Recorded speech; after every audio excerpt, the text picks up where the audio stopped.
이정민 교수님의 이 동서비교문학 저널 겨울호에 나온 논문에 관한 논문 토론입니다.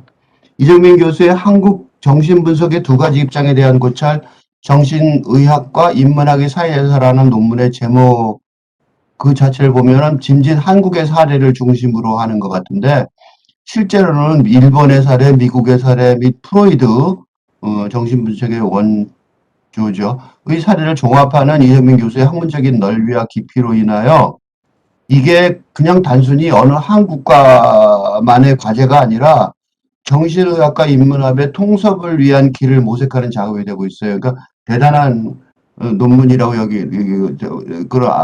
여겨지는 거죠. 이정민 교수의 논문에 관하여 그 자발적으로 토론문을 쓰기로 마음먹은 이유는 그 정신분석이라는 게 그 문학뿐만 아니라 문학에서는 많이 쓰죠.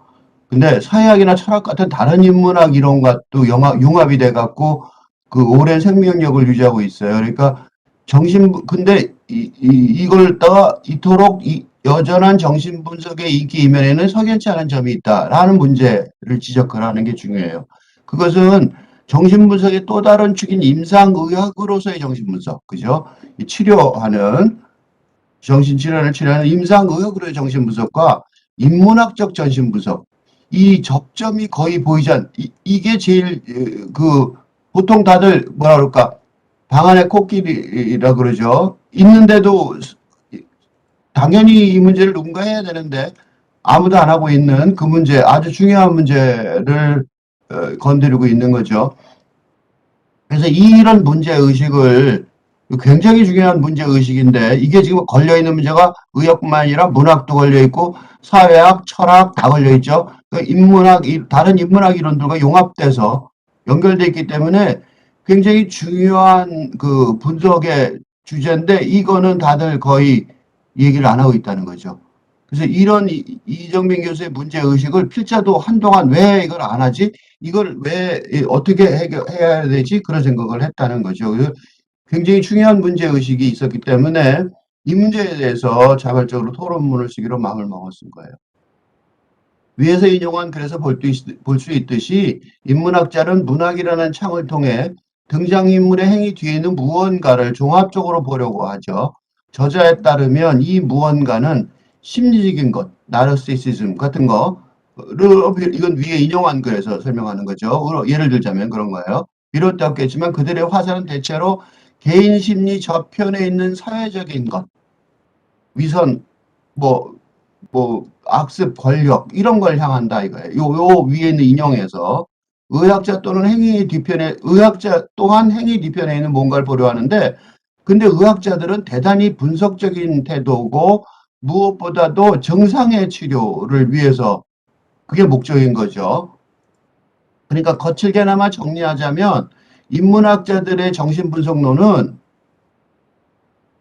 개인과 사회의 변화를 목적으로 하고 의학자들의 정신분석적 진단은 그 환자의 정신적 고통을 감경시키고 증상으로부터의 회복을 꾀한다고 볼 수 있죠. 그러니까 정신분석이라는 동일한 뿌리를 가진 이 두 줄기가 동일한 뿌리를 가졌는데 서로 완전히 다른 관점과 목적의식을 갖게 됐단 말이죠. 그리고 그러니까 그런데 또 그거를 인문학자들은 의학자들이 세속적이고 정통적이지 못하다고 비판하며 또 의학자들은 인문학자들이 비전문적이고 퇴행적이라고 비판해요. 한동안 통섭이라는 개념이 유행했죠. 여기서도 썼는데 적지 않은 이론가들이 과학과 인문학의 조화를 꾀한 적이 있었지만 의학의 조화를 근데 이때 통섭은 그 과학을 중심으로 하는 통섭이죠. 과학 이론을 중심으로 한 그 정신분석의 관점에서는 전혀 타협점을 찾지 못했던 것 같아요. 그러한 점에서 누가 이 이론을 적절하게 따르고 혹시 이해하고 있는 거와 상관없이 왜 이런 균열이 생겨났으며 오늘날 건널 수 없는 강이 되었는지 따져볼 필요가 있는 거죠. 본고는 이러한 점에서 정신분석을 둘러싼 두 개 유사하면서 다른 흐름을 이론사적인 맥락에서 되짚어보고자 한다. 바로 이렇게 제대로 되짚어보, 이정민 교수 되짚어보는 바람에 미래의 전망을 할 수 있게 된 거죠.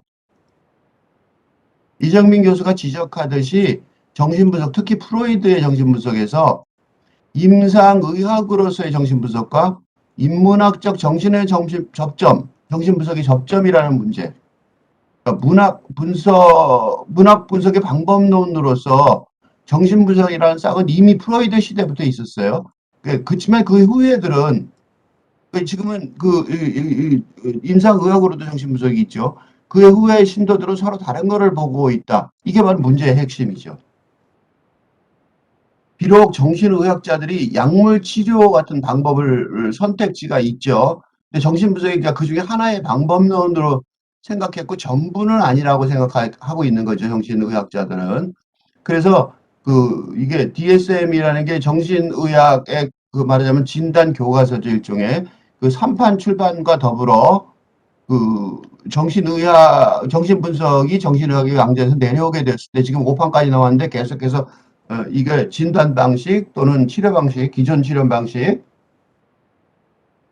그게 바뀌고 있는데 그렇게 되면 아마 정신분석이 아예 배제가 되지 않고 보조니까 치료에. 그래서 정신과 요새 가면 약을 주죠. 그러나 정신분석이 전문가에 의한 의학적인 치료의 실효적인 방법으로 자리 잡는 거죠.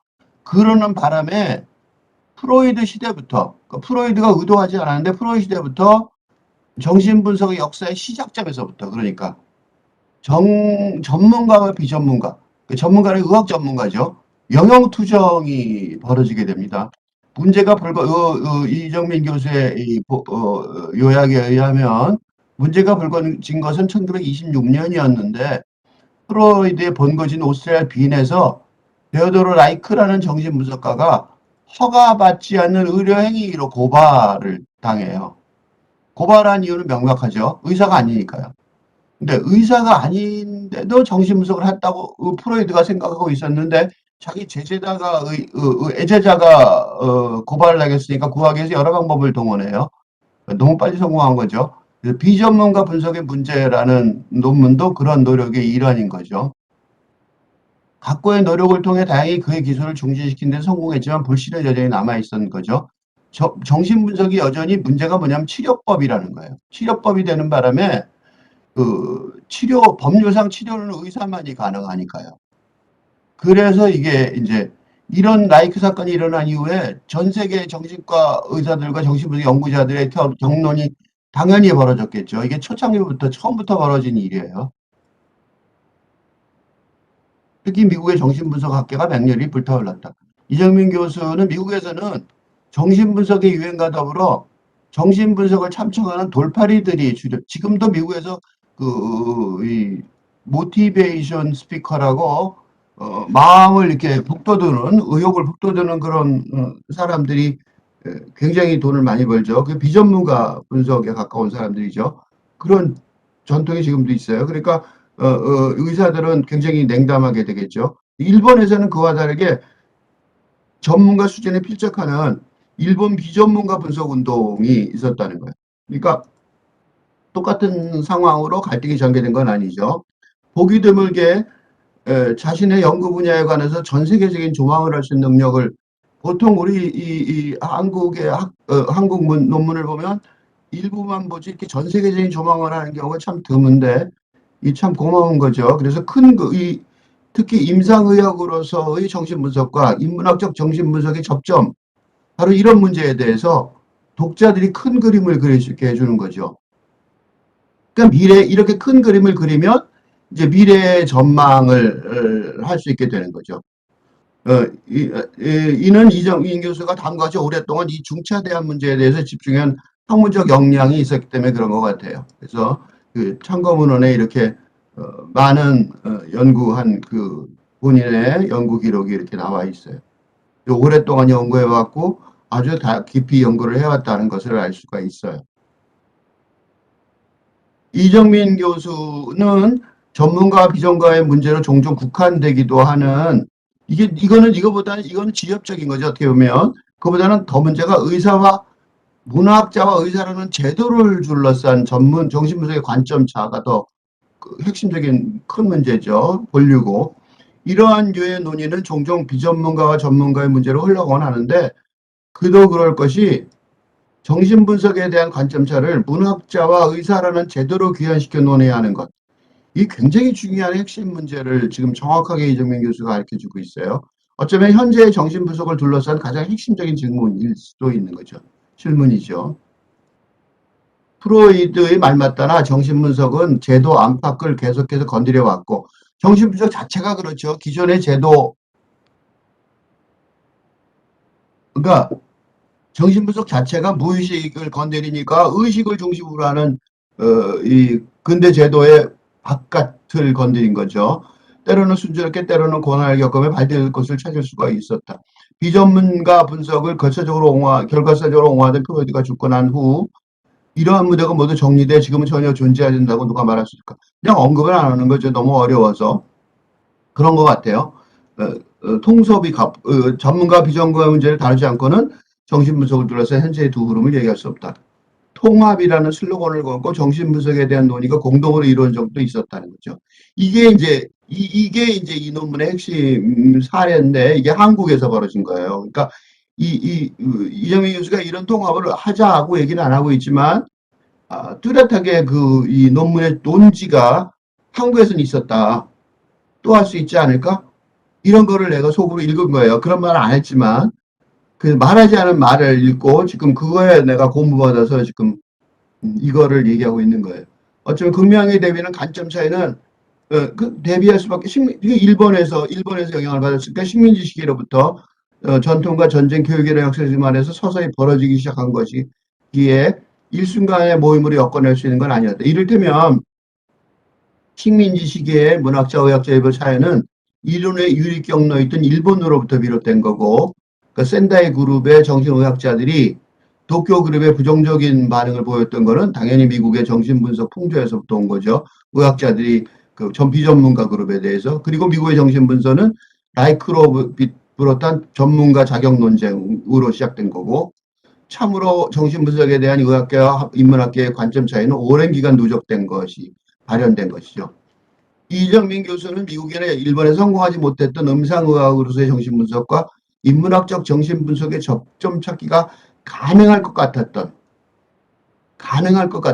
한국에서 1959년의 분위기 이거를 아주 굉장히 신문 기자가 보도하듯이 아주 자세하게 재현하고 보도하고 있는데 다음과 같습니다. 대한신경정신의학회 이 심포지움은 여러모로 기념비적인 행사였다. 학회의 첫 학술대회이기도 했거니와 의사뿐만 아니라 인문학 분야 연구자들도 기꺼이 참석하여 정신분석의 여러 관점을 소개했기 때문이다. 오늘날의 상황에서 보았을 때 이는 상당히 기묘하다고 할 수 있는데 이처럼 전혀 상관없을 듯한 전공의 한데모 이야기하는 상황이 최근에 거의 만들어지지 않기 때문이다. 하지만 정신분석에 대한 열망이 이 괴리를 잘 봉합시키고 있었으며 다른 언변과 서술 방식에 대한 다수의 신기함 정도는 있었지만 기본적인 관점에서 일종의 동의, 알매 추구가 전제되었다. 이게 한국에서 벌어졌다는 거죠. 외부 세계로에 다가가려고 하는 지적 동의는 훌륭하게 작동하고 있었으면 말할 것도 없다. 그러니까 통섭의 열망이죠. 취업적인 비전문가 전문가 논쟁은 이 자리에 낄 공간이 없었다. 그러니까 굉장히 다행히도 한국에서는 이런 일본이나 미국에서 있었던 갈등이 없었다는 거예요. 우리가 훨씬 통섭의 가능성이 높다라는 암시인 것 같아요. 그런 말은 전혀 없는데 저는 내가 지금 필자가 지금 말하는 사람이 열심히 읽고 있는 거죠.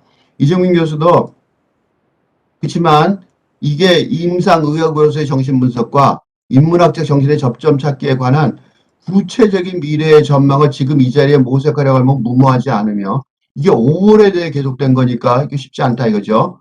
그래서 따라서 이 논문의 마지막 문단, 다음과 같은 마지막 문단에서 하려고 하는 바는 자명해요. 1957년의 분위기를 다시 재현할 수 있을까? 이게 희망사항이죠. 행사, 강연, 집담회 같은 방법으로 일시적으로 재현할 수는 있겠지만 영속적이라는 조건을 단다면 현재의 상황에서는 거의 불가능하다고 생각된다. 그러한 시대는 60년이 넘게 또는 100년 가까이 조성되어 흐름을 뒤집는 것과 동일한 의미이며 엄청난 희망이죠. 엄청난 희망이에요. 그간의 정신분석에 대한 모든 담론을 극복할 수 있어야 한다는 것과 마찬가지의 그 과업인 거죠. 만약 그것이 불가능하다면 정신분석이 인문학과 의학 이론으로서 두 양태를 둘로 갈라졌다는 거죠. 두 가지 양상으로 갈라져서 모습을, 그리고 이것이 불가역적인 흐름임을 인정해야 할 것이다 라고 말하면서도 이런 전환, 이런 역사적인 전환이 있길 바라는 것 같은 그런 느낌을 충분히 느낄 수 있었어요. 그래서 이정민 교수가 정신분석이 인문학과 의학 이론으로 양태를 가지게 되는 현재의 상태가 불가역적인 흐름임을 인정해야 한다고 굳이 지적한 이유, 그리고 임상의학으로서의 정신분석과 인문학적 정신분석의 접점 찾기가 현재 상에서 거의 불가능하다고 편하게 선언하는 이유가 무엇인지 거꾸로 궁금하지 않을 수 없는 거죠. 왜냐하면 그 앞에 이 논문 앞에서 이정민 교수가 비전문가와 전문가의 갈등 관계에 관한 일본의 사례에서 다음과 같이 말하고 있기 때문이에요.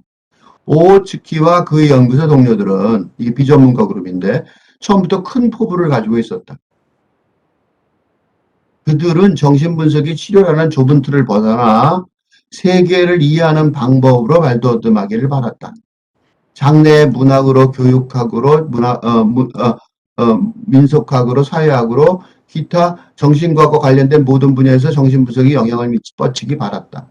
그리고 그렇게 정신분석을 실천했다. 그들의 소원대로라니 그보다 더 크게 정신분석이 일본뿐만 아니라 전 세계의 모든 학문 분야에서 영향을 발휘하게 됐음은 우리가 알고 있는 바와 같다. 그러니까 지금 그렇게 하고 있단 말이죠. 앞서 살펴본 것 같이. 그러니까 왜 이렇게 됐는지를 설명을 안 할 수가 없는 그런 동력은 있는 거예요. 요구는 있는 거고 역사적 소명은 있는 거죠. 앞서 살펴본 바와 같이 식민지 조선에서 일어났던 문학 논쟁은 오츠키와 야베의 동료들이 지핀 정신분석의 불길이 식민지 조선의 문학이라는 영역에서 임계를 넘어섰음을 보여주는 사례겠죠. 물론 이와 같은 현상을 말을 비롯한 센타이 그룹의 의사들은 좋게만 보지는 않았다 할지라도 말입니다. 정신분석이 인문학과 의학 이론으로서 양태를 가지게 되는 현재의 상태가 불가역적 흐름이기는 하지만 그게 쉽게 바꾸기는 어렵죠. 그 흐름이 그대로 흘러가고 있겠죠. 쉽게 확 뒤집어 돌이켜갈 수는 없어요. 하지만 또한 임상으로서의 의학으로서의 정신분석과 인문학적 정신분석의 접점 찾기가 현재 상황에서는 거의 불가능하다. 이것도 뭐 현실에 대한 분석 맞죠. 그렇지만 이정민 교수는 이 두 분야의 통섭이 실현돼야 할 만한 미래를 예비하는 것 같아요. 여기가 이제 포인트인 거죠. 그러니까 두 분야에 절대로 건널 수 없을 것 같은 관점의 차이에도 불구하고 이정민 교수가 본 논문의 결론을 위하여, 보통 결론이라는 게 논문의 논지를 간략하게 요약하는 방식이거든요. 그래서 앞에도 쭉 한 얘기를 요약하고 끝내는데, 근데 이 제목이 결론을 대신하여 2021년 사이에 던지는 질문이라는 제목하에 아주 길게 쓰고 있어요. 의도적인 것 같아요. 결론이 아니고 이건 시작이다 이거죠. 오랜 기간에 걸쳐 누적된 정신분석에 대한 의학계와 인문학계의 관점 차이를 다음과 같이 아주 자세히 설명하는 것으로 미뤄보아도 알 수 있습니다.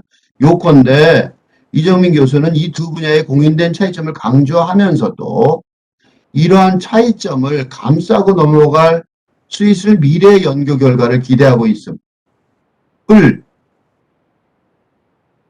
이거를 기대한다는 게 쉬운 일이 아니니까 보일 듯 보이지 않게 밝히고 있는 거라고 보여져요. 이 보일 듯 보이지 않는 이 글을 토론이라는 행위를 빙자해서 보이게 만드는 거죠, 지금. 하지만 여기서 논의를 본다면 문제를 반만 살펴보는 것이나 다름없다. 전문가와 비전문가의 갈등에서 중요하게 살펴봐야 하는 것은 법적 자격이나 호칭 그리고 권력 의무뿐만 아니라, 본고는 여기서 전문가와 비전문가 이들이 정신분석의 이름으로 어떤 이야기를 했는가를 해먹고자 했다. 도대체 그 얘기하면서 무슨 얘기를 하는 거냐 이거죠.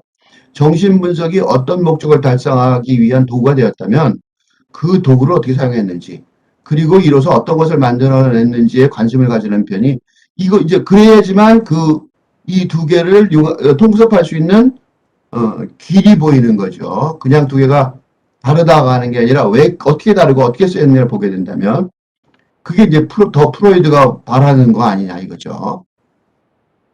이를테면 두 점은 확장성에 명확한 차이를 보이는 거죠. 의학은 기술로서의 정신분석이죠. 기술, 테크닉. 의학이란 영역이고 이론에서의 정신분석이 이 문학 쪽이죠. 강력한 확장성을 보여주고 있는 거죠. 그러니까 인문학적인 이론의 정신분석을 기준으로 확장해야 된다. 그런 거죠. 거기에 동의하는 거예요. 지금 말하는 글자도. 비퐁의 유명한 그런대로 그들이 보여준 문체가 그 징표라고 할 수 있겠다. 어떤 분석 대상을 접한들 의학으로서의 정신분석은 대체로 분석적인 문체를 유지하면서 시종일관 건조하게 대상을 서술하는데 치료나 진료, 진단의 영역은 건드리지 않으며 인용한다 하더라도 그렇게 제한적인 목적을 지니는데 반면에 인문학으로서의 정신분석을 보여준 문체는 종합적인 거죠. 비유를 적극적으로 사용하는 물론 다른 분야 영역으로 넘어가거나 결합하는데 주저함이 없는 거죠. 오늘날 여러 분야에서 정신분석에 놓여질 수 있는 것, 그게 바로 이 문학으로서의 정신분석 때문이 아니냐라는 얘기예요. 거칠게 말하자면 의학으로서의 정신분석은 대체로 고립적이고 전문적이지만 인문학의 정신분석은 친화력이 높으며 합종 연행이 자유롭다. 여기서 마르비아 오츠키를 다시 떠올리는 것도 무리는 아닐 것이다. 그래서 바로 인용한 거죠, 위에서. 또 한 가지, 다른 한 가지 흥미로운 것은 각각의 분석이 지향하는 신급, 인스턴스, 사례인 거죠. 의학적인 정신분석은 무엇을 분석한들 인간을 전제라고 치료 방법을 개진하는 거죠. 예술 작품이나 정치를 논할지라도 결국 인간에 대해서, 그러니까 의학적 정신분석에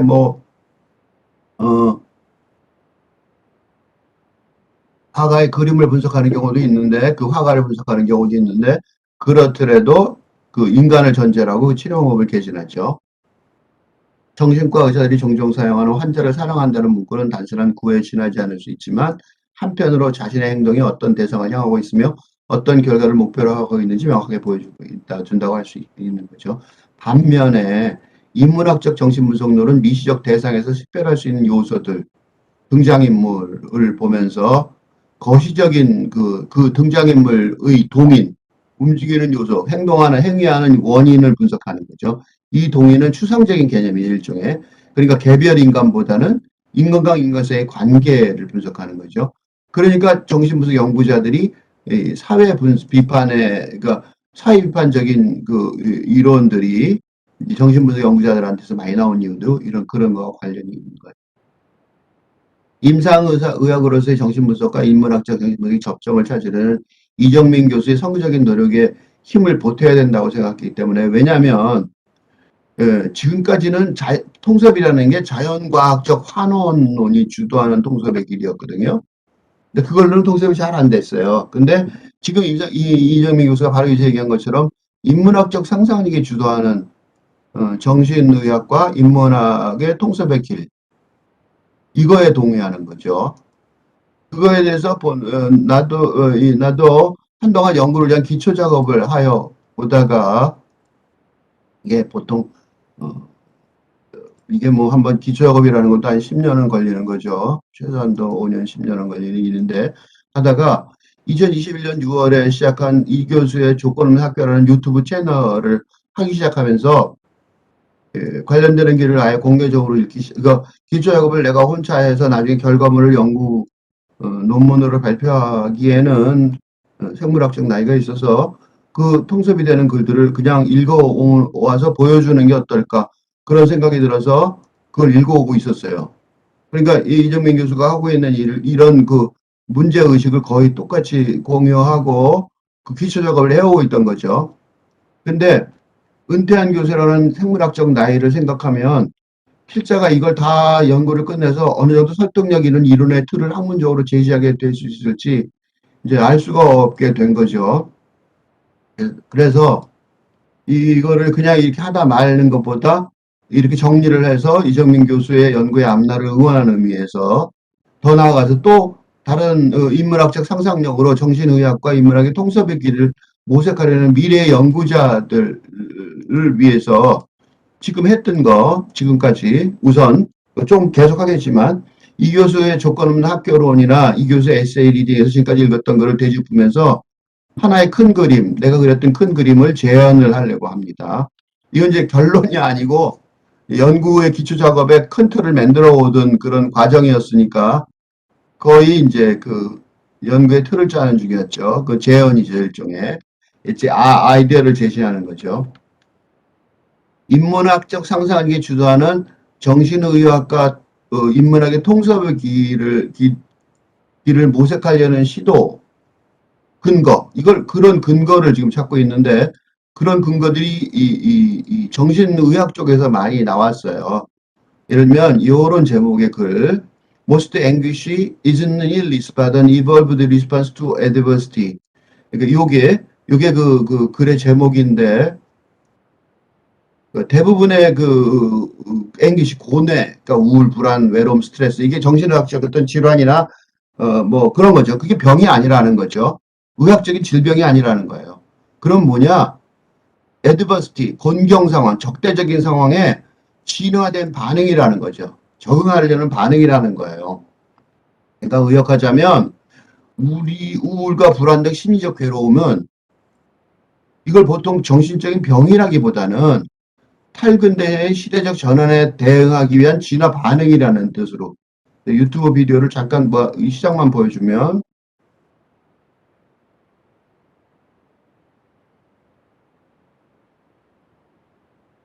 이런 식으로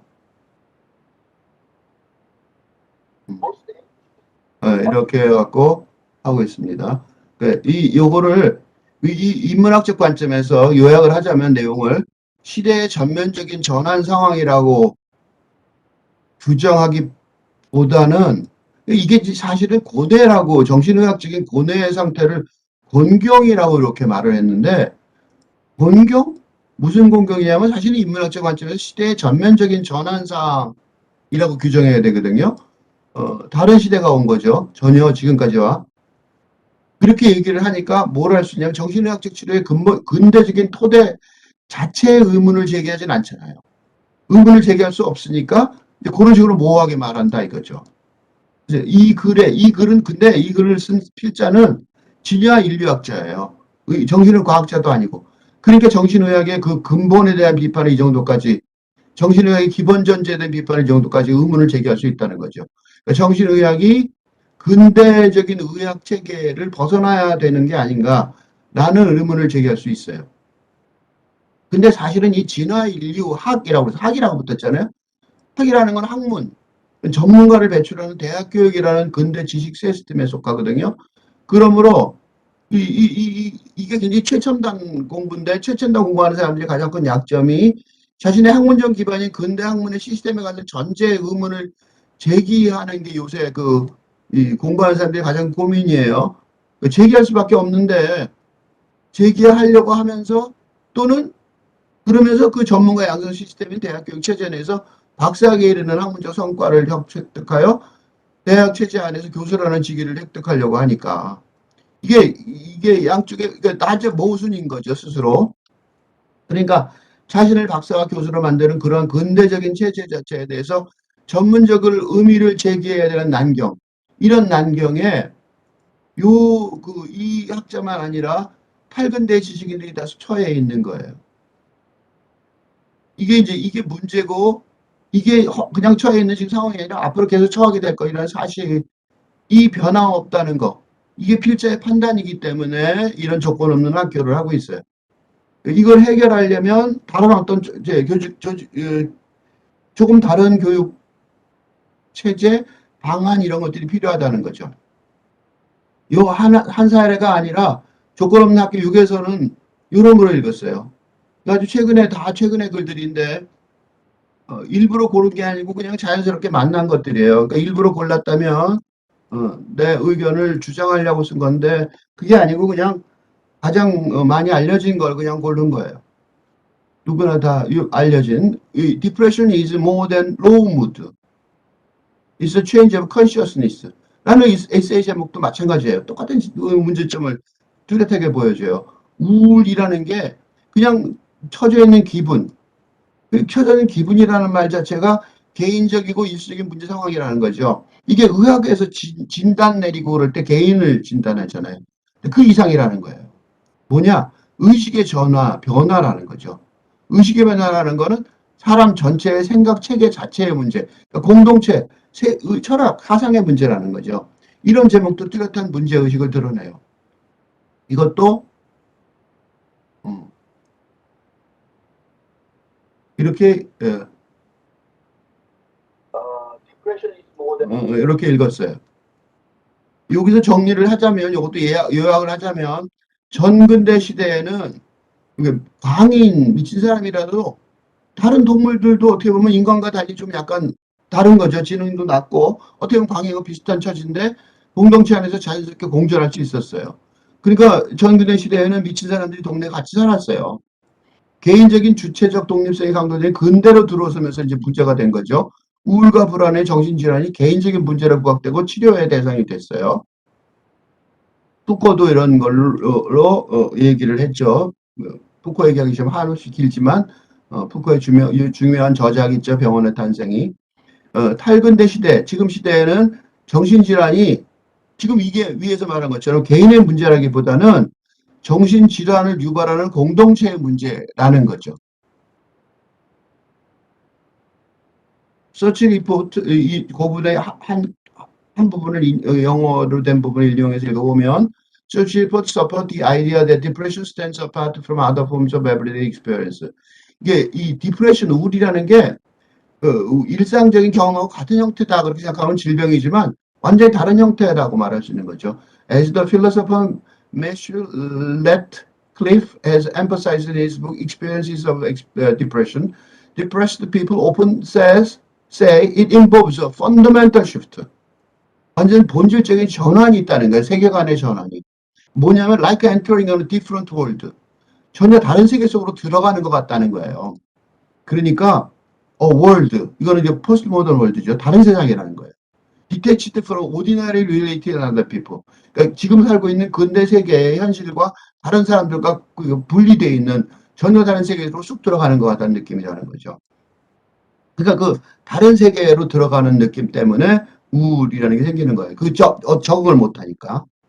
Depression seems to be more totalizing kind of experience.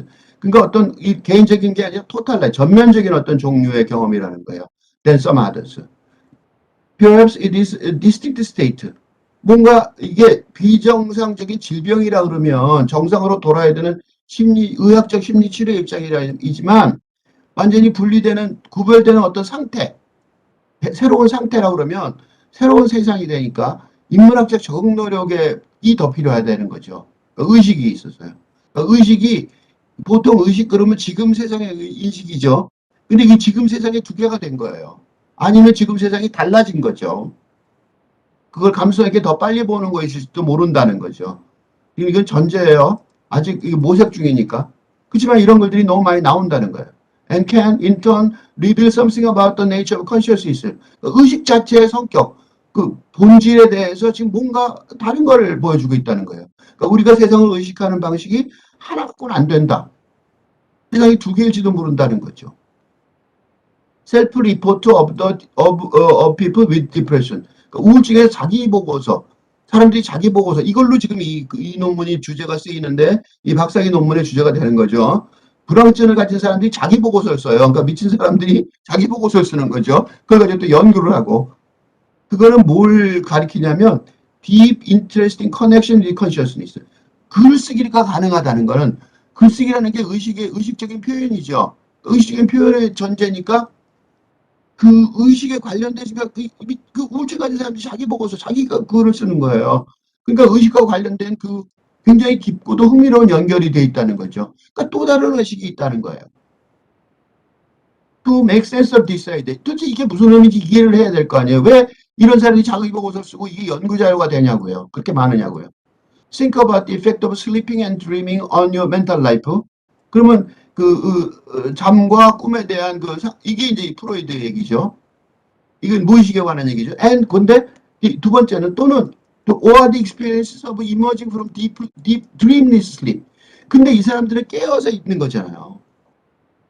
꿈을 안 꾸는 이런 거에서부터 어디로 나오냐면 깨어있는 의식 쪽으로 의식을 연구하는 거예요. 그러니까 프로이드의 무의식 전통에 무의식을 연구한 걸로 무의식을 발견한 걸로 그러니까 지금 이거는 좀 다른 거지만 인간은 의식으로 발현되지 않은 무의식이다 일 뿐이다라고 얘기했던 거에서 의식된 상태, 깨어있는 상태의 의식으로 되어 있다는 거죠. 그러니까 프로이드의 연구보다는 좀 더 대낮에 벌어지는 일인 거죠. 쉽게 말하면 햇빛 아래에서 in this transition, our consciousness 그러니까 우리의 의식이라는 게 아주 심오하게 그 구조적인 전환이 겪고 있는 거 아니냐 라는 거예요. 그러므로 그래서 또 다른 논문에서 또 다른 글에서 이게 다 논문들의 요약인데 저서나 dark feelings 어두운 감정이죠. 그러니까 예를 들면 그냥 불안이나 불안장애 같은 질병을 포함해서죠. 그것보다 더 큰 거죠. will haunt us until they express in words. 그러니까 말로 표현이 될 때까지 우리를 계속해서 헌트는 도깨비가 찾아오듯이 계속 찾아온다는 거죠. 그러니까 말로 설명하지 않는 한 계속해서 나타난다는 거예요. 그러니까 그냥 단순한 의식이 아니라 단순한 질병이 아니라 그런 어두운 의식 자체가 그렇게 된다는 거죠.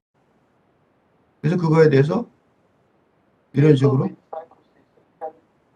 어, 다른 거를 잘못 인용했네요. Clinicians have observed 알렉시미아. 그러니까 이게 뭐냐면 감정 표현 상실증에 대해서 그래서 이 감정을 표현하지 못하는 것, 내가 지금 어떤 감정에 표현하지 못하는 것들이 among people diagnosed with wide range of mental health problems. 그러니까 정신 질환에 있는 사람들 중에 가장 큰 특징 중에 하나가 뭐냐? 표현하지 못한다는 거라는 거를 또 굉장히 많이 발견한다는 거죠. 그런 게 뭐냐면 포스트 트라우마틱 스테이터스, 그러니까 PTSD, 그 트라우마, 그 다음에 드럭 디펜던스, 약물 중독, 그 다음에 이팅 디스오더, 그러니까 과식이나 이렇게 식사 거부하는 거, 패닉 디스오더. 그러니까 거의 정신질환의 거의 대부분이 증상 중에 가장 대표적인 증상이 자기 감정을 표현을 못 해낸다는 데 있다는 거예요. The broad spectrum of problems with which alexithymia is associated is consistent. 이게 굉장히 다양한 문제들한테 연결되어 있죠, 이게. 그거는 뭐랑 같으냐면, 어떤 개념하고 일치가 되냐면, when a person can express her emotional feelings in symbolic form, such as through words or images, this leads the emotions to have harmful effects on a physiology, which then manifest as bodily symptoms. 무슨 소리냐면 이 감정 표현 상실증의 정의인데 번역을 하자면 그러니까 상징적 형태, 즉 단어나 이미지들을 통해서 그러니까 표현을 할 수 없다면, 정서적인 감정을 표현할 수 없다면, 그 감정 표현 상실증이 있다면 그거는 그냥 감정 표현을 못한다, 안 됐다가 아니라 육체적인 증상으로 그게 발현된다는 거예요. 그 심리 상태가. 그러니까 질병이 되는 거죠.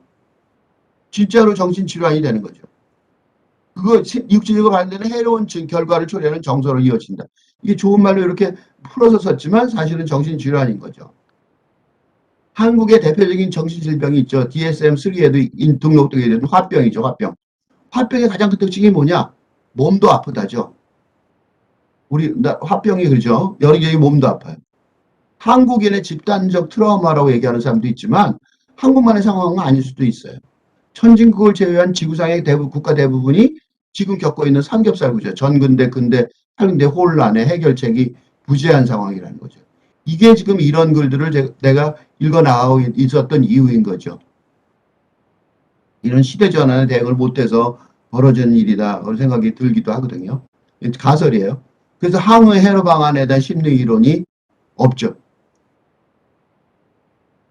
이러한 이어지는 연구 결과에 이어지는 게 바로 이거예요. People with psychosis can heal by rebuilding their life stories. 그러니까 그들의 이 라이프 스토리를 재건할 수 있다면, 정신질환 걸린 사람들이 치료가 될 수 있다는 거예요. 이야기를, 자기 이야기, 자기 라이프 스토리를 기존에 했던 그 정신질환 했던 거 아니라 자기 이야기를 이야기로 만들어낼 수 있다면 치료할 수 있다는 거예요. 이 비디오 좀 전에 봤었어요. 이거 다른 비디오하고 서로, 요 아까 앞에 비디오예요. 앞에 이야기한 그 삼겹살 구조, 그러니까 전근대, 근대, 탈근대, 3타이어 시스템을 계속 활용해서 설명해 보면 프리모던, 전근대 시대 과거에는 영웅의 스토리가 있었죠. 영웅의 스토리. 히어로의 스토리가 있었어요. 이 소수 영웅, 천재 같은. 근데 이 근대, 지금 현재 우리가 살고 있는 시대가 근대 시대라고 볼 수 있는데, 근대 시대는 나라는 자아, 그죠? 나라는 자아를 가진, 자아의식을 가진 독립 주체성이 중심이죠. 각자 알아서 결정하고 산다. 의견을 하고. 그러니까 근대 교육 과정을 위하여 뭐가 필요하냐면 보통 사람이 주인공, 히어로로 쓰죠. 똑같은 단어를 써요. 라이프 스토리지, 이번에는. 삶의 이야기죠. 이게 근대 소설인데 이 근대 소설이 중요해진 이유, 근대 문학이 중요해진 이유는 바로 근대 교육의 과정이죠. 그게 나라는 거를 발명된 나라고 근대에서 이거 발명된 거죠. 근대에서 중요한 거죠. 근데 지금 포스트 모던 시대, 탈근대 시대에 이미 와 있는 미래라고 볼 수 있는데 이게 이제 나의 주장인데 다 동일하지 않겠지만 이걸로 해결할 수밖에 없지 않느냐. 문제가 있으니까요. 이 문제를 해결. 근데 이제 문제가 뭐냐면 이게 이제 근대가 붕괴하였지만 무엇이라고 뚜렷하게 확실히 정의할 수 없는 새로운 시대의 여명 속에 있다는 거예요. 그러니까 라이프 스토리를 쓰기가 어려운 거죠. 그래서 각자 써나가야 되는 거예요. 이게 정신질환의 가장 큰 그 근본적인 원인이다라고 생각돼요. 그러니까 거대 서사가 있었죠. 그 근대에는 보편 서사가 있었어요. 그게 이제 더는 적용되지 않는 거죠. 그러니까 결혼이나 출산이나 취업이나 그런 것들이 적용이 안 되잖아요. 그러니까 어떻게 해야 되냐면 각자의 라이프 스토리를 기준도 없이 각각 찾아야 되는 거죠. 알아서. 그러니까 이게 그냥 보통 사람이 아니라 정신질환자도 정신병에 대처하기 위해서도 각각의 라이프 스토리를 재건축한다면 치료될 수 있다. 거의 완전히 인문학적 처방이죠. 이게 정신질환에 관한 글인데 그래요. 그러니까 인문학적 통섭이라고 아까 얘기했던 이유가 있어요. 이런 자료들이 있어요. In short, people with schizophrenia, 분열증 있는 사람이 tell unusual life stories about unusual kind of personal experience. 분열증 있는 사람이 무슨 얘기를 하냐면 자기 경험에 그 unusual life story를 얘기를 해요. unusual, 비일상적인, 보통 있을 때 같은 그런 경험을 했다는 거죠. 그런데 그런 스토리가 의미가 있을까요? 중요한가? 그게 그들의 정신적인 건강과 복지에 도움이 되나? 영향을 주나? 그런 이야기하기가? 오늘 또 그게 그런 어떤 그 치료와 회복을 통해서 변할 수 있을까? 그런 거죠. 그러니까 이게 무슨 가설이냐면 이 가설을 입증하고 있는 게 바로 지금 인용하고 있는 논문인데 이 디스토티드 라이프 스토리. 그러니까 왜곡된 라이프 스토리가 있었던 거죠. 그게 이제 정신질환이라는 거죠. 그게 리커버리 과정 속에서 다시 이야기될 수 있다는 거죠. 다시 이야기돼서 제대로 이야기가 된다면 그러면 된다는 거죠. 그러니까 정신질환의 치료에 있어서 물론 일상적인 삶을 전혀 영향하지 못하게 중증 현상도 있죠. 이 얘기를 하는 건 아닙니다. 오해하지 마세요. 약물을 안 둬야 된다 이렇게 얘기하지 않아요. 약물 등의 의자는 기존의 의학 치료가 필요하죠. 중증일 때. 근데 문제는 병증 현상, 병증 현상보다 더 문제가 뭐냐면 일상적인 삶으로의 복귀예요. 그러니까 약을 먹고 좀 치료가 됐는데 좀 이따 또 약 먹어요. 왜냐하면 복귀하는 방법을 모르니까. 그 복귀하기 위해서는 어쩔 수 없이 라이프 스토리의 재건을 통하여 새로운 삶을 시작하는 수밖에 없다는 거죠. 이게 정신의학계에서 얘기하는 아주 중요한 결론 중에 지금 하나라는 거예요. 이 최근에 발표된 정신의학에 관한 3편의 글을 검토를 했는데 더 많은 글을 읽어왔지만 최근에 이제 여기서 조건 없는 학교에서 본 글이죠. 특히 주목해야 할 거는 정신의학의 치료 방식에서도 인문학적 접근 방법이 강력하게 요구되고 있다는 점이에요. 이미 벌어지고 있는 거죠. 정신의학계에서. 이 논문도 바로 지금 이 논문도 라이프 스토리 재건이라는 인문학적 목표를 제시하고 있죠. 그죠? 그런데 이 문학적 상상력을 통한 해결책이 구체적인 모색 과정은 없는 거죠. 그냥 그래야 될 것 같다 라고까지만 얘기하는 거죠. 왜냐? 이게 학적 연구가 아니거든요. 문학이 통섭이 아니기 때문에 그래요. 그래서 뭐냐면 심리학 박사학위 논문이기 때문에 그래요. 전공 분야에 국한된 기존의 상상력으로는 창의적인 해결책을 발견하고 구축하기 어려울 거란 말이죠. 문학적 상상력이 꼭 필요하게 됐다는 거예요. 에세이 8에서는 그럼 이런 게 최근이냐? 아니, 있었어요. 이런 게 성과를 본 게 있었다고요. Patient psychiatrist and Saint-Albin in France fought against fascism side by side. What can we learn from them? 이라고 요약되는 이 생알방, 프랑스의 생알방에 있던 정신병원, 살람이라는 글인데 2차 대전이라는 극한 상황 속에서 정신질환의 치료를 위한 창의적인 해결책을 2차 대전 쪽에서 거기서 이걸 진짜로 이런 거를 실천을, 그러니까 지금 내가 이렇게 얘기하는 미래에 있을 것 같은 얘기들을 실천한 사례가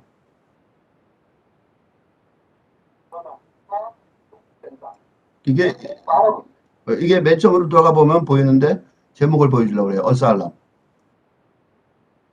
이 한 부분을 인용하면 거기서 이제 저자가 필자가 이걸 이제 과거 역사니까 이제된 제 얘기니까 When I reflect on what unsettles me about this vision of the asylum.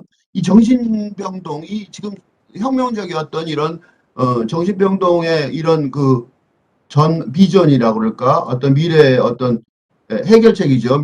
이게 과거 얘기인데도 미래 비전을 보고 수 있었던 거예요. 거기서 나를 혼란스럽게 만들었던 거는 뭐냐면 환자들만 거기다 수용한 게 아니라 체제 비판자라고 써있는데 레지스탕스예요. 프랑스 이전 때 레지스탕스들도 같이 거기에 수용을 한 거죠. I'm aware. 근데 내가 그걸 깨달은 거야. The fear is rooted in my understanding of what those words mean. 그 단어들이 뭘 의미하는지 이해하는 것 때문에 그런 거죠. 환자라는 게 뭐예요? 보통 vulnerable, sick, incapable이죠.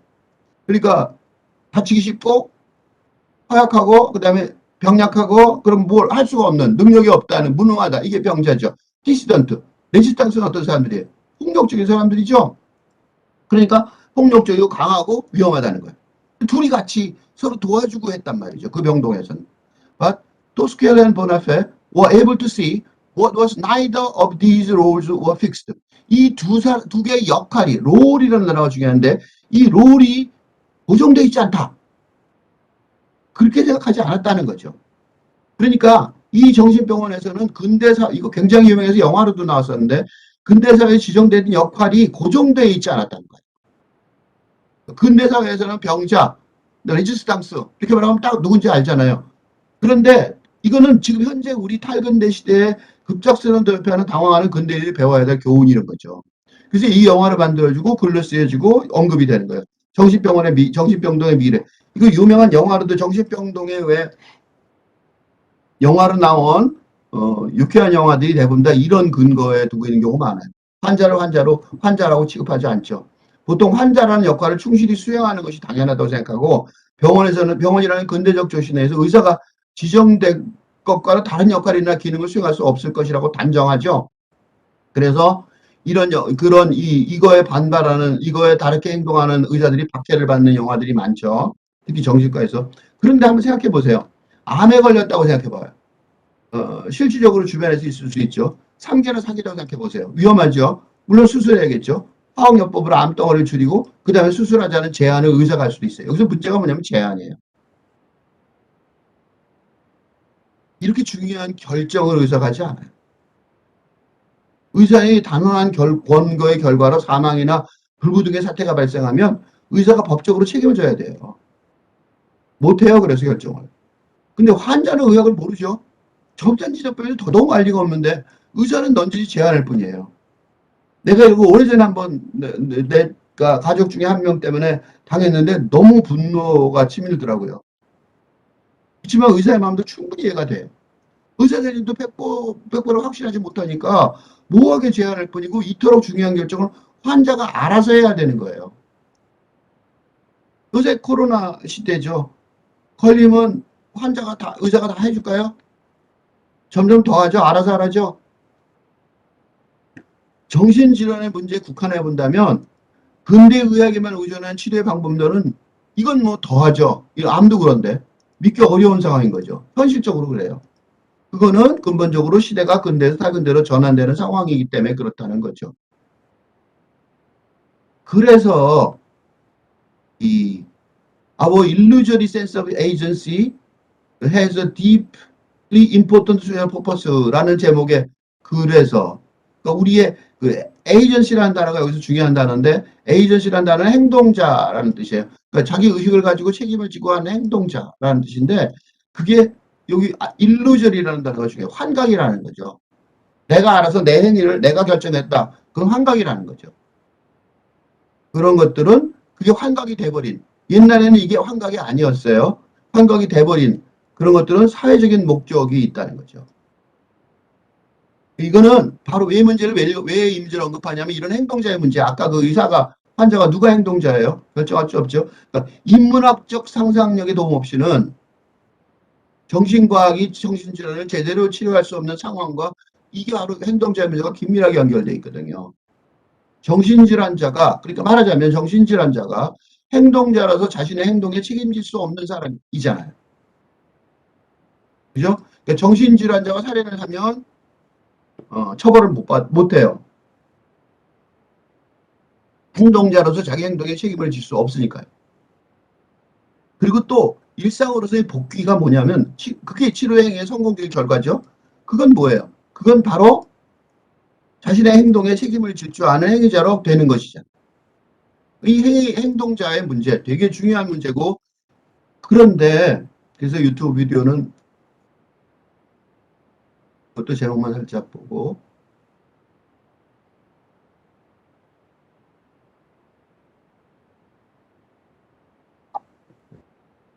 여기서 몇 개를 인용해 보겠습니다. Free will is not something we have.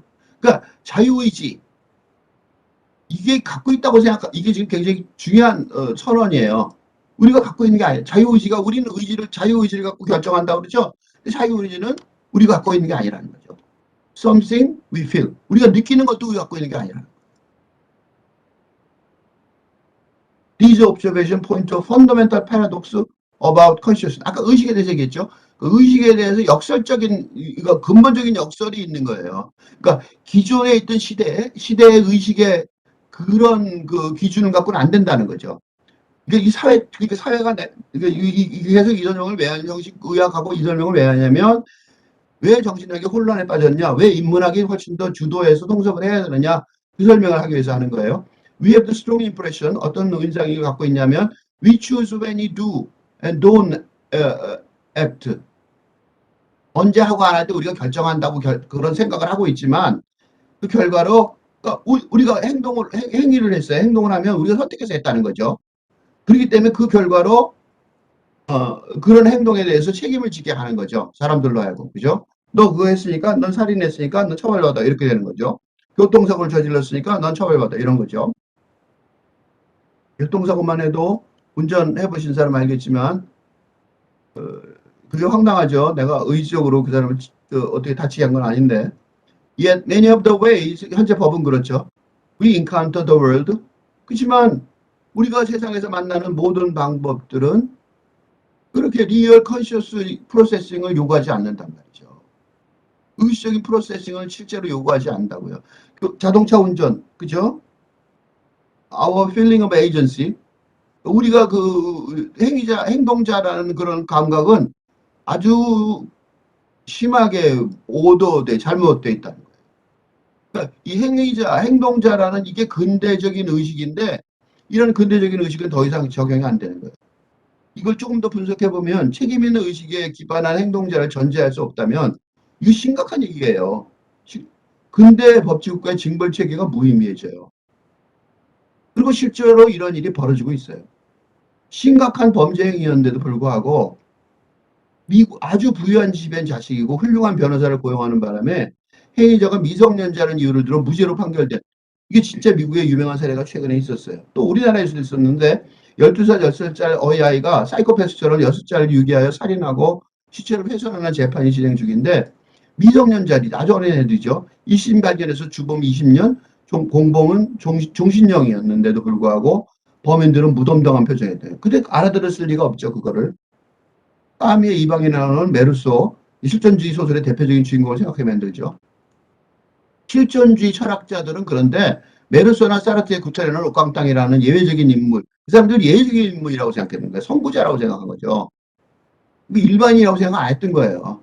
그토록 기괴한 인물들이죠. 어? 기괴한 인물들, 사람들을 죽였는데 왜 죽였는지 그냥 너무 안 편안하게 죽이고 죽여도 죄의식이 없고 그런 거요. 그거는 실존 사상을 터득하기 위한 문학적 도구라고까지. 실존주의가 그러니까 너무 예외적인 얘기 같고 지금 그게 미국이나 콜럼바인 대학교의 대량 학살 사건 또는 그 유사한 사건이 한국에서도 벌어졌고 중동이나 유럽에서 테러 행위가 일상화되는 상황이지. 그런 거 보면 메르스나 랩광당들이 일반 대중이 돼버린 것 같다는 거예요. 그런 현실이죠. 기후변화로 인해 사이클론, 지질, 화산 폭발 등 이상 현상들이 지구 곳에서 일상 형상이 되어버린 것처럼 이런 상황이 예외가 아니라 일상이 되어버렸다고 인정하기에는 너무 디스토피아적이죠. 자신이 처해 있는 상황의 심각성을 이해하지 못하고 있는 것 같은 미성년자들에게 너무 가혹한 형벌이죠, 사실은. 근데 이러한 일이 예외적인 사건이라고 생각하려고 그러는 것 같아요. 예외적이니까 합심해서 위봉책을 만드는 것 같다는 거죠. 미국 콜럼바인 고등학교 대량 학살 사건의 처리 과정에서 가해자 부모가 자신의 자식이 정상이 아니고 자신도 공동체와 입장을 갖춰야 자신을 단죄할 수 있다고 선언할 정도로 그러니까 부모로서의 정을 없다는 거죠. 자신들이 처해 있는 공동체 열애의 압력을 그만큼 느끼고 있는 거예요. 트럭이나 커터, 칼 등 일상의 도구로 사용하신 지경에 이르는데도 테러 행위를 뭐라고 하냐 예외적인 사건이라고 치부하죠. 예외라고 치부해요. 경찰력으로 그러니까 일상의 질서를 유지하는 게 가능할 것이라고 여기고 있어요. 근데 외부의 이방인이 아니라 테러리가 속해 있는 사회의 문화가 테러리스트를 그렇게 키워냈다는 게 문제인데요. 그죠? 콜럼바인 고등학교 문제가 그런 거거든요. 우리나라도 비슷하고요. 철저히 외면되는 중이죠. 그 일부만 잘라내면 돼. 이렇게 생각하는 거죠. 그러니까 그 이유는 인류 공동체 현상 유지 자체가 불가능해지고 있다는 진실. 그러니까 지금까지의 사회, 근대 사회가 유지가 안 된다. 그러니까 대응책이 없고 대응책의 방향성도 집착하지 못하고 있다. 너무 끔찍한 자백이 되어버리기 때문에 그래요. In our experience of action doesn't really affect what we do in the moment. Then what is it for? 우리가 지금 하고 있는 행동자가 행동하는 우리 경험이 우리가 지금 하고 있는 걸 반영을 못한다면 뭐냐 이거예요. Why have it? Contrary to what many people believe, 많은 사람이 생각하는 것과 달리, I think agency is only relevant. 우리가 보통 행위자라고 얘기하는 거, 지금 현재 그거는 그 행동을 한 후에 벌어진 일을 설명하는 행동을 한 후에 벌어진 일에 관한 관련될 때 행동자를 사용하는 것 같다는 거죠. What we try to justify and explain ourselves to each other. 그러니까 서로 우리가 행동을 정당화하고 설명하기 위해서 행동자라는 개념을 사용하고 있는 것 같다는 거예요. 그러니까 반사적이고 무의식적인 행동을 더하여 인간이 자신에 의해 윤리적이고 도덕적인 행동을 한다는 전제가 필요해요. 이게 없으면 자신의 행위가 공동체의 도덕적이고 법적인 처벌의 대상이 될 수 있는 행동자라고 정의를 못 할 수 있는 그런 독립주체적인 자아라는 개념이 근대국가의 존재의 기본이죠. 근대국가라는 게 영토 국가 주권 중에서 국민의 기본, 그 중에 국민의 기본 요건이죠. 변호사에게 당사자 사인하잖아요. 그게 인권 공택지의 구성원이 기본이 되는 핵심 조건이죠. 근데 요새 결혼을 다 두려워하죠. 그걸 알 수가 없는 거예요. 내가 그 행위자로서 그러니까 행위자라는 게 이게 그러니까 위에서 얘기한 것처럼 자유의식의 인식 자체의 경험, 이 행위자라는 자유의지의 인식 자체. 내가 자유의지에 따라 행위했다는 거. 이게 행위자죠. 이게 경험의 자아가 아니라 더 이상 경험의 자아가 아니라는 거죠. 뭐냐면 기억의 이야기에서 기인하는 개념이라고 그렇게 바뀌어버렸다.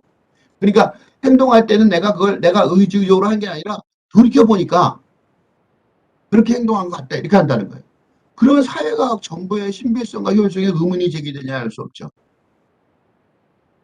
이게 뭐가 문제냐면 이게 현실적으로 나타나요. 여론조사. 믿기 어려워진 이유죠. 트럼프 대통령 절대로 안 된다고 그러다 됐잖아요. 이번에 우리 한국에도 대통령 선거가 있는데 여론조사가 혼란스럽죠.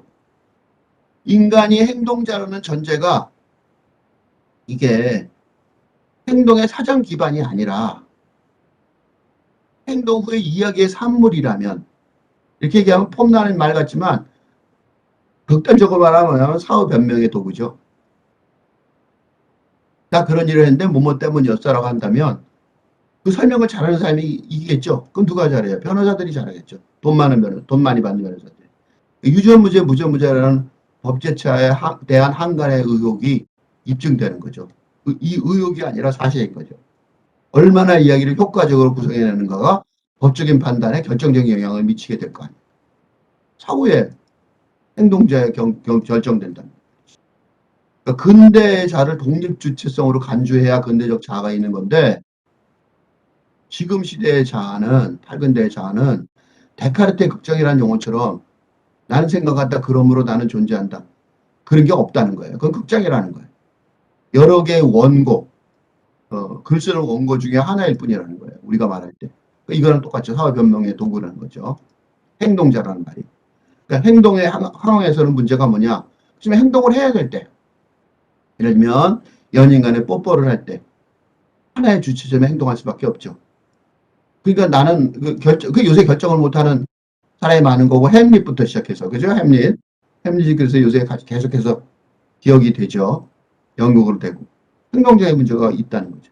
사랑과 결혼의 차이를 하나 구체적으로 예를 들어볼 수 있어요. 요새 사랑은 하나의 개인에게 썸이라고 그래요. 썸. 무슨 소리냐면 하나의 개인에게 여러 개의 자아가 있다는 걸 공인해 주는 거예요.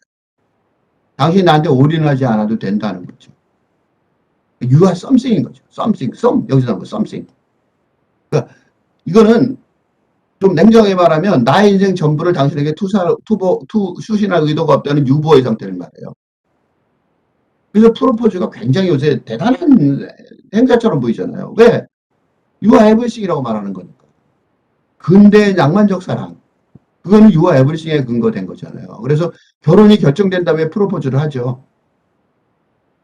요건대 낭만적 사랑의 결론이라고 할 수 있는 결혼의 행위는, 이거는 책임져야 되는 거죠. 행동자가 책임져야 하는 거잖아요. 결혼을 결정하고 프로포즈 했다 그러고 프로포즈를 어떻게 했냐고 그러잖아요. 굉장히 중요한 상황이 돼버린 거죠. 윤리 도덕적 차원, 공동체적인 차원, 법적인 차원, 이런 차원에서, 이런 각가지 차원에서 근대 사회 속에서 책임을 지는 행위를 하는 사람이 행동자의 표현이고, 그게 크로즈죠.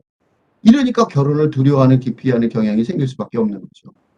그러니까 한국의 그 출산 정책, 결혼 지원 정책은 이런 거를 전제로 하고 연구를 한 다음에 이루어져야지, 이거를 고려하지 않는 상황으로는 이루어질 수가 해결책이 없는 거죠. 이중구절벽이 갈 수밖에 없죠. 행위자의 문제가, 그러니까 행위자의 문제가 근대적인 감정과 정서, 이거가 안 통한다는 거죠, 더 이상. 탈근대 정동으로, 지금 시대 정동으로 어떻게 번역할 수 있는지의 문제로까지 확대가 될 수밖에 없는 거죠. 그렇죠? 그거에 대한 얘기를 하나만 읽어보겠습니다. 정신질환자의 정신의학을 이게 치료에 관한 얘기를 지금 하고 있는 건데, 놀랍게도 이 치료를 위해서도 근대에서 탈근대 시대의 인문학적 전환을 충분히 이해를 해야 되는 상황인 거죠. 이해를 하지 않으면 인문학이 주도가 돼서 통섭을 해야 된다는 거예요. 예를 들면 요렇게 요약이 돼 있는데, 뭐냐면 필링인 시투, 뭐냐면 원래 그 느낌은 뭐냐. 근데 if emotions are not universal and hardwired. 그러니까 무슨 소리냐면 우리가 말하는 보통 정서라는 것이 보편적이고 고정돼 있다, 이렇게 말하는 게 모던한 정서죠. 근대적인 정서인데, 그게 아니라 벌써 제목이 exquisite act of mean making specific to context and culture라는 거예요. 지금 정서라는 거, 지금 탈근대 시대의 정서라는 거는 맥락, 컨텍스트와 컬처의 특별하게 의미를 만드는 아주 미묘한 섬세한 행위라는 거죠. 감정이 그냥 자연스럽게 원래부터 있었던, 유니버설은 보통 보편적이라는 소리잖아요. 하드와이드 고정되어 있는, 딱 언제나 다 있는, 딱 하드와이드 딱 이렇게 고정되어 있는 그런 감정은 요새 없어요. 이거 못 믿는단 말이죠. 그러니까 사랑의 감정, 소위 사랑의 감정, 젊은 사람들한테 가장 중요한 감정일 텐데 그 감정도 100%못 믿는다 이거죠. 예, 비디오 한 번만 슬쩍 보고. 그러니까 감정, 이 복잡한 문제까지 갈 수밖에 없는 거예요. 인문학의 통섭을 주도할 수밖에 없는 거죠. 정신질환의 문제에 있어서도.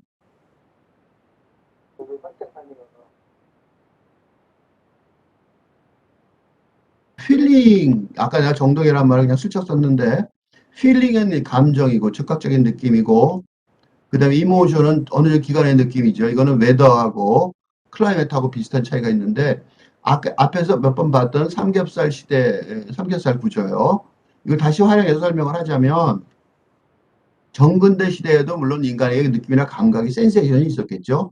근데 그건 동물적 본성, 네이처, 애니멀 네이처에 가까웠겠죠. 근데 근대에 들어서면서 그 인간 중심주의에 기반한 자유와 평등이 강조되니까 있게 되니까 문제가 뭐냐면 신의 지배에서 해방돼서 독립주체적인 인간의 세상을 위한 뭐가 필요해? 감정교육이 필요했어요.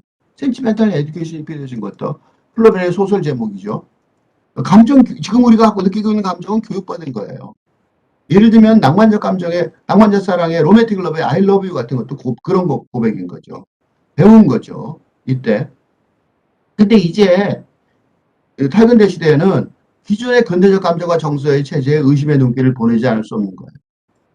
예를 들어 낭만적 사랑의 영화에서 영화에 옛날에는 그랬어요. 나는 너를 사랑해라 그러면 영화가 끝났어요. 그럼 전부니까 됐으니까. 지금은 당신이 전부였던 사랑의 최종적인 느낌 당신은 대단한 사람이라는 정도로 유보되는 게 보통인 거죠.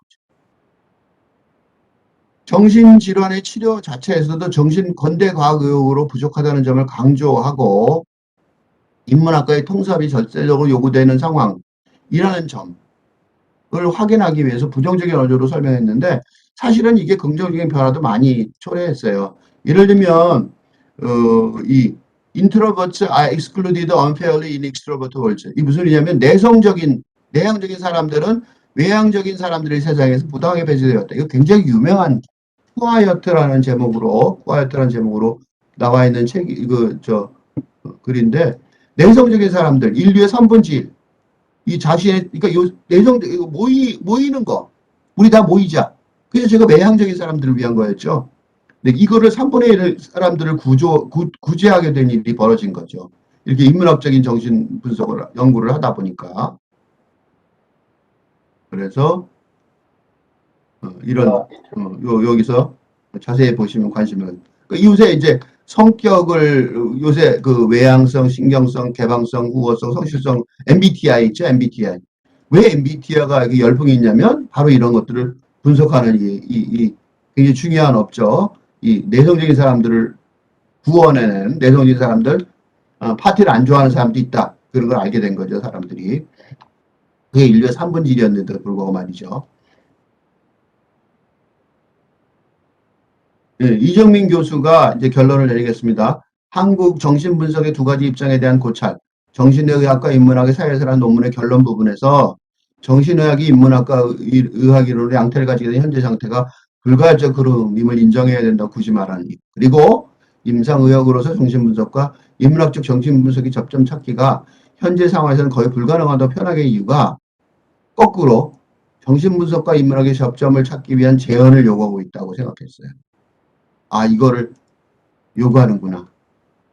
그래서 필자가 이정민 교수의 뛰어난 논문에 관하여 이렇게 초대받지 않은 호론문을 쓰고 있는 경우도 이정민 교수가 굳이 말하지 않은 발언처럼 이런 중차대한 과제에 관하여 의미 있는 잡론이 형성되기를 간절히 바라기 때문에 그렇습니다.